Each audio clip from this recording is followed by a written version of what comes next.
pada saat detik-detik terakhir nafasnya Rasulullah SAW sebelum beliau wafat, aku melihat beliau menggerakkan bibir beliau dengan dua gerakan. Maka aku dekatkan telingaku, aku berkata, beliau berkata, ummati, ummati, umatku. Ketika nyawa beliau akan dicabut oleh Israel, turun Israel ingin mencabut nyawa baginda Nabi besar Muhammad bersama Jibril. Apa kata Nabi Muhammad? Wahai Jibril, aku belum mau meninggalkan dunia ini, aku belum mau dicabut nyawanya kalau Allah belum memberikan jaminan kepada umatku. Pergi Jibril kepada Allah. Jibril berkata, ya Allah, kekasihmu Muhammad ingin jaminan untuk umatnya. Allah berkata kepada Jibril, basyirhu ya Jibril, sampaikan kabar gembira ini kepadanya. Kepada siapa? Kepada baginda Nabi besar Muhammad sallallahu alaihi wasallam. Innahu awwalu nasin kharijun min al-ardi idza bu'itsu wa sayyiduhum idza jami'u fa innal jannah muharramatun 'alal umam qabla an tadkhuluha ummatuh. Sampaikan kepada Muhammad, wahai Jibril, sesungguhnya dia adalah manusia pertama yang akan aku bangkitkan dari alam kubur nanti pada hari kiamat, dan dia adalah manusia yang akan menjadi pemimpin dari seluruh manusia. Dan sampaikan kepadanya, sorga aku haramkan untuk dimasuki oleh umat manapun sebelum sorga dimasuki oleh umatnya. Ini jaminan dariku. Pergi Jibril membawa kabar tersebut. Kemudian Rasulullah SAW beliau berkata, al'an karrat aini, sekarang aku puas, sekarang aku senang, cabutlah nyawaku wahai Israel. Dicabut nyawa baginda Nabi besar Muhammad SAW. Pencabutan nyawa makhluk yang paling mulia, makhluk yang paling agung, makhluk yang paling sempurna. Ketika dicabut nyawa Nabi Muhammad mendesah, wahai Israel, ya Khalil Israel, wahai kekasihku Israel, apakah seperti ini rasa sakit dicabut nyawa? Iya ya Rasulullah, seperti inilah rasa sakit dicabut nyawa. Apakah rasa sakit seperti ini juga yang nanti akan dialami oleh umatku? Iya ya Rasulullah, rasa sakit seperti ini, bahkan lebih sakit dari ini, yang nanti akan dialami oleh umatmu ketika sakratul maut. Ketika mendengar umatnya akan merasakan sakitnya, deritanya, susahnya sakratul maut, Rasulullah mengangkat tangannya. Rasulullah mengangkat tangan, doa yang menutupi kepergian Nabi Muhammad, doa yang menutupi wafatnya Nabi Muhammad SAW. Apa doa terakhir beliau sebelum wafat? Apa kata-kata terakhir beliau sebelum beliau wafat? Beliau angkat tangannya menghadap Allah. Apa kata-kata yang keluar dari lidah suci beliau? Allahumma khaffif ala ummati fi sakratil maut wa thaqqil alayya. Ya Allah, ringankanlah sakratul maut umatku dan beratkanlah untukku ya Allah. Aku nabi mereka, aku pemimpin mereka, umatku tidak akan kuat menahan sakit sakratul maut. Biar aku yang menanggung rasa sakit mereka, biar aku menanggung beratnya penderitaan sakratul maut mereka. Apa yang telah kalian korbankan untuk Nabi Muhammad? Apa yang telah kalian kasih untuk Nabi Muhammad? Nabi Muhammad mengorbankan jiwanya, jawanya, darahnya, kehujanan, kepanasan, pagi, siang, sore, malam, berdakwah. Beliau seorang manusia yang 3 hari 3 malam kelaparan, tidak makan. Kelaparan bukan untuk anaknya, kelaparan bukan untuk cucunya, kelaparan bukan untuk para sahabatnya, kelaparan bukan untuk keluarganya, kelaparan untuk kalian sebagai umatnya. Nabi Muhammad yang dimana qalat Aisyah, ya man lam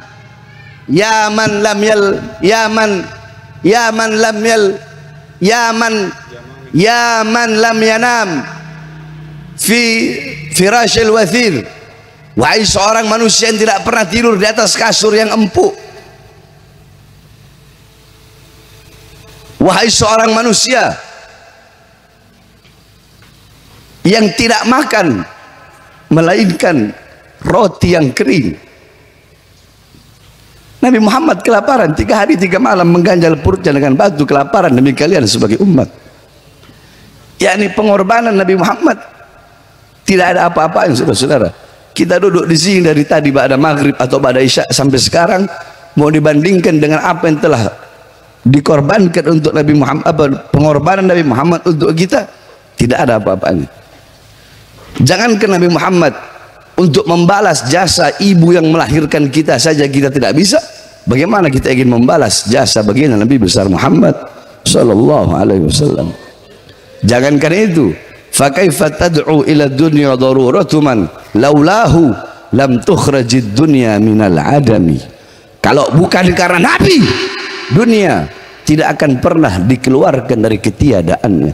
Yakni seluruh alam semesta ini ada berkat baginda Nabi besar Muhammad sallallahu alaihi wasallam. Oleh karenanya, sekali lagi saya katakan, tidak ada kata jauh untuk Nabi Muhammad, tidak ada kata capek untuk Nabi Muhammad, tidak ada kata larut malam untuk baginda Nabi besar Muhammad sallallahu alaihi wasallam.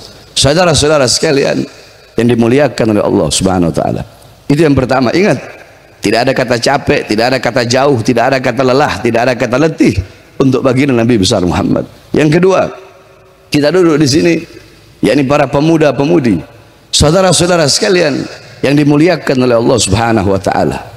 Kebangkitan Islam waktu awal-awal dakwahnya Rasulullah SAW tidak bisa dinafikan bahwasanya Rasulullah berhasil membawa Islam, Rasulullah berhasil menegakkan Islam. Itu tidak terlepas daripada turut andilnya para pemuda-pemuda dan para pemudi-pemudi. yakni Islam berkembang, yakni Islam tegak, Islam tersebar ke seluruh penjuru. Itu ada turut andilnya para pemuda-pemudi. Sebab kenapa? Sebagaimana yang semua kita tahu, bahwasana syubbanul yum rijalul ghad, para pemuda-pemuda zaman sekarang adalah pemimpin-pemimpin di masa yang akan datang. Baik buruknya bangsa ke depan, bagus atau rusaknya suatu bangsa ke depan, itu tergantung anak-anak mudanya. Kalau anak-anak mudanya baik, anak-anak mudanya taat, anak-anak mudanya patuh kepada Allah, anak-anak mudanya hatinya kosong dari dunia, harta, pangkat, jabatan, tahta, kekuasaan, anak-anak muda hatinya terikat dengan Allah, anak-anak muda hatinya selalu merindukan Allah, anak-anak muda hatinya tidak pernah kosong dari ingatan kepada Allah, ingatan kepada Rasulullah. Anak-anak mudanya taat, patuh, tunduk kepada Allah, taat, patuh, tunduk kepada syariat Rasulullah. Besok bangsa kita bakal jadi bangsa yang baik. Besok para pemimpin kita bakal jadi pemimpin-pemimpin yang baik, pejabat-pejabat yang baik, aparat yang baik, dan agama akan dipegang oleh orang-orang yang baik.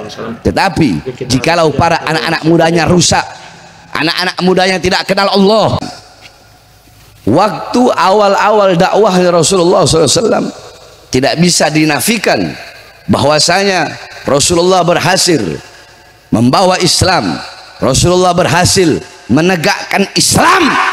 Itu tidak terlepas daripada turut andilnya para pemuda-pemuda dan para pemudi-pemudi. yakni Islam berkembang, yakni Islam tegak, Islam tersebar ke seluruh penjuru. Itu ada turut andilnya para pemuda-pemudi. Sebab kenapa? Sebagaimana yang semua kita tahu, bahwasana syubbanul yum rijalul ghad, para pemuda-pemuda zaman sekarang adalah pemimpin-pemimpin di masa yang akan datang. Baik buruknya bangsa ke depan, bagus atau rusaknya suatu bangsa ke depan, itu tergantung anak-anak mudanya. Kalau anak-anak mudanya baik, anak-anak mudanya taat, anak-anak mudanya patuh kepada Allah, Anak-anak mudanya hatinya kosong dari dunia, harta, pangkat, jabatan, tahta, kekuasaan. Anak-anak muda hatinya terikat dengan Allah. Anak-anak muda hatinya selalu merindukan Allah. Anak-anak muda hatinya tidak pernah kosong dari ingatan kepada Allah, ingatan kepada Rasulullah. Anak-anak mudanya taat, patuh, tunduk kepada Allah, taat, patuh, tunduk kepada syariat Rasulullah. Besok bangsa kita bakal jadi bangsa yang baik. Besok para pemimpin kita bakal jadi pemimpin-pemimpin yang baik, pejabat-pejabat yang baik, aparat yang baik, dan agama akan dipegang oleh orang-orang yang baik. Tetapi jikalau para anak-anak mudanya rusak, anak-anak mudanya tidak kenal Allah, anak-anak muda buta Allah, buta Rasulullah, buta Al-Quran, anak-anak mudanya buta Islam, buta iman, anak-anak mudanya menjadikan orang-orang kafir sebagai uswahnya, gutwahnya, teladannya, pedomannya.